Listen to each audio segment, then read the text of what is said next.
If you want to support independent content like this show, the PlayStation Podcast Sacred Symbols, the Retro Podcast Knockback, and more, and get perks for doing so, please consider subscribing to Colin's Last Stand on Patreon at patreon.com/Colin's Last Stand. Your support is essential. Thank you.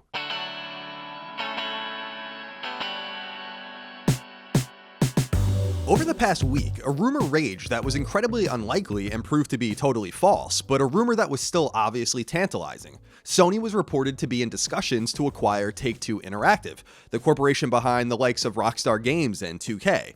From the second I heard this rumor, I didn't believe it. I don't think most people did. But it still left me wondering. While the capital required for such a purchase would have been astronomical, mimicking the silly rumor from a few years ago that Microsoft was going to buy EA, it's still exciting to hear that Sony would be acquiring a studio, or in this case, a series of studios and imprints. Do you know it's been about 8 years since Sony bought a development team? It's true. Sucker Punch was purchased by Sony after Infamous 2's release in 2011, and that's the last time PlayStation's first party expanded in any meaningful way.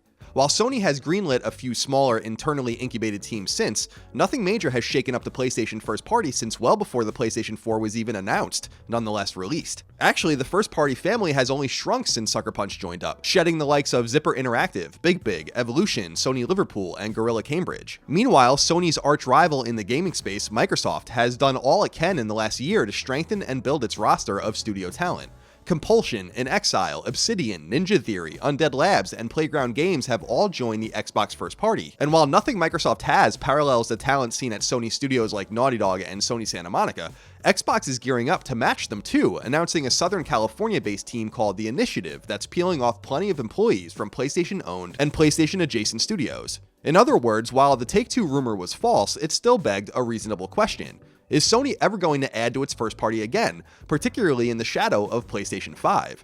The immediate future of gaming is in consoles, no doubt, but the long-term future of the industry likely rests in brands instead of machines. Sony has plenty of second-party relationships that can help bolster that brand, but in reality, the only way it can demand anything from any team is to lock them down. That's what today's video is all about. Any alert gamer could tell you that Sony's first-party family is incredibly rich in some areas while greatly wanting in others, and that's what I want to focus on today. I don't want to make pie-in-the-sky predictions because that's not fun or informative. Instead, I want to focus on what could reasonably happen. Who could Sony realistically acquire? How could these studios help fill in holes in their output of games? And what could we expect out of them as a first-party studio instead of a second or third-party team? One that works as closely as possible with PlayStation instead of only on the margins. Yeah, it would be pretty wild if Sony bought Bungie or whatever, but that's not going to happen. These 5 teams, on the other hand, are far more reasonable to imagine joining up, and all 5 teams would undoubtedly reinforce what Sony has already done so well, especially since midway through the PlayStation 3 era. Make really awesome, really memorable games that can only be played on PlayStation-branded hardware. The first studio that comes to mind for me is probably the same team that comes to mind for many of you, Insomniac Games out of Burbank, California. Really though, Insomniac isn't a team, it's multiple teams spread across 2 states working on both PlayStation exclusive games and outside projects. Now, as some of you who have been with me a long time may recall, I wrote what is still the definitive history of Insomniac when I was at IGN, and during the interviews I did to gather information for that piece, this topic obviously came up.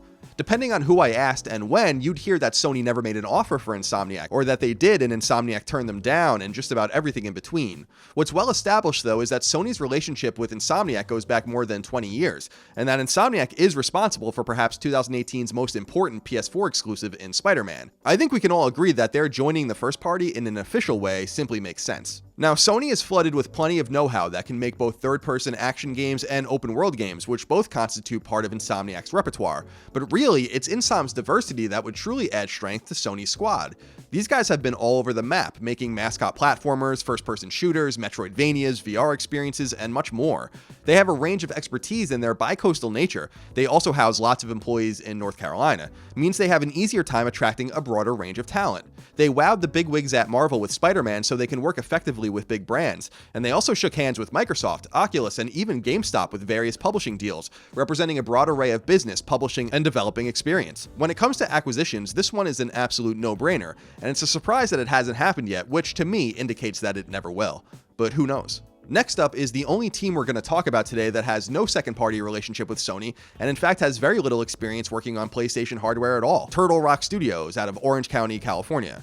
Ironically, Turtle Rock has been in the news recently after a couple of years of silence, announcing a new multi-platform game similar to its famous Left 4 Dead brand, a new title called Back 4 Blood, and it's in that space, in that focused multiplayer realm, that Turtle Rock can help Sony. Turtle Rock could, in many ways, fill the void that was left behind when Sony shuttered Zipper Interactive following Unit 13's launch in 2012. If that team could have hung on for just a little longer, what they and Sony alike would have learned was that team-based multiplayer, and multiplayer generally, would be an ever-growing mainstay in modern gaming.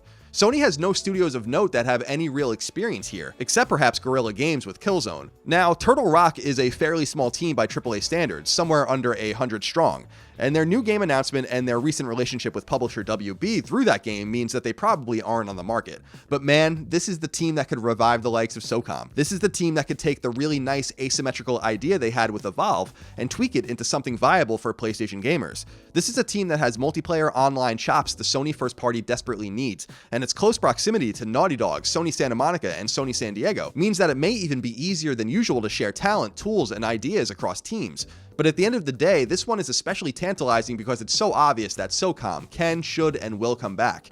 Who better to deliver it than a team that knows all about team-based multiplayer?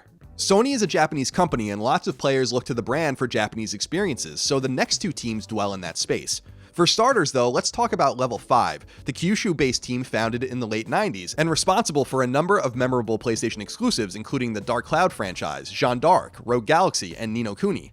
Hell, these guys even developed a couple of mainline Dragon Quest games, which is an absolutely huge deal, and it's there, in that traditional JRPG turn-based space, that Level 5 would be a wonderful complement to Sony's roster of studios. The reality is, Sony simply doesn't do internal Japanese role-playing games with rare exception. The biggest, of course, was the Shuhei Yoshida-produced Legend of Dragoon, which came out nearly a full 2 decades ago. But when you think of Sony's first-party offerings, you simply don't think of JRPGs. But it would make a whole lot of sense if you did, and Level 5 can make PlayStation-exclusive JRPGs a reality in the first party, instead of the more perilous second party. What's perhaps most interesting about Level 5 though is that they flex their muscles within the genre. They're not just known for one thing. Their Yokai Watch series is very different from their Inazuma 11 series, which is very different from Ni no Kuni, and so on. And when they dare venture outside of JRPGs, they find success too.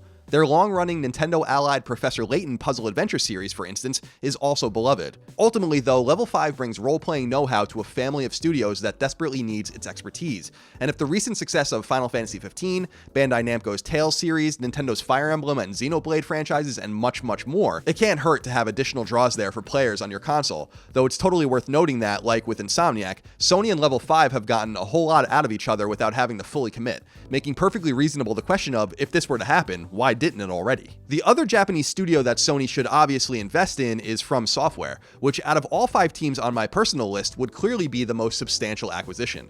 Sony and From have a relationship going all the way back to the very earliest days of the PlayStation brand, with its King's Field trilogy, Armored Core games, and others gracing PS1.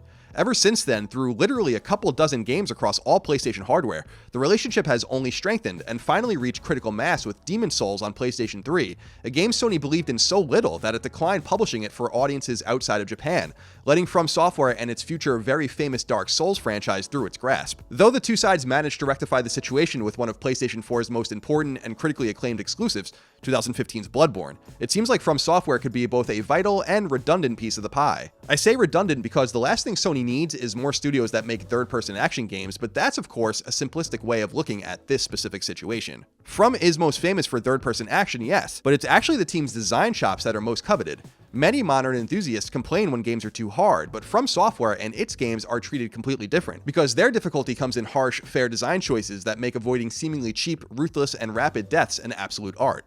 In other words, people really respect From Software, a lot. So, in a way, From Software joining the Sony family would strengthen it with its game-making philosophies, and bring a strong commitment to excellence that PlayStation-owned brands like Naughty Dog are already well known for. This would be an expensive prestige purchase that would pay obvious dividends both materially and reputationally. The final purchase I'd consider if I were a decision maker at Sony is that of British team Supermassive Games. Now, out of the 5 ideas I've put forth in this video, the fact that this one hasn't happened is perhaps the biggest surprise, because Supermassive would probably be the cheapest of the 5 acquisitions. It's in wonderful proximity to Sony's well-established base of English talent, studios, and resources, and it just so happens to fill the exact gap a very specific second-party studio, Quantic Dream, filled before the two sides soured on one another.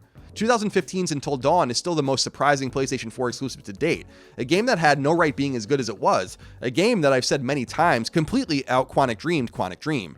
Modern games are becoming more and more about story, and while Sony already has storytelling masters locked down at Guerrilla Games, Naughty Dog, Sony Santa Monica, Sucker Punch, and elsewhere, none of these teams are equipped to tell the labyrinthine, choice-based, complicated stories that Supermassive aims to specialize in. Supermassive brings with it an extra advantage too. It happens to, more often than not, focus on horror, and horror has been, is, and will always be big in gaming, and it will always have a place. Look at the reception of Capcom's Resident Evil 7 and Resident Evil 2 Remake, or Tango's The Evil Within franchise, and again, even Until Dawn itself. Specializations in horror and adventure would bring tons of texture to Sony's stable of studios.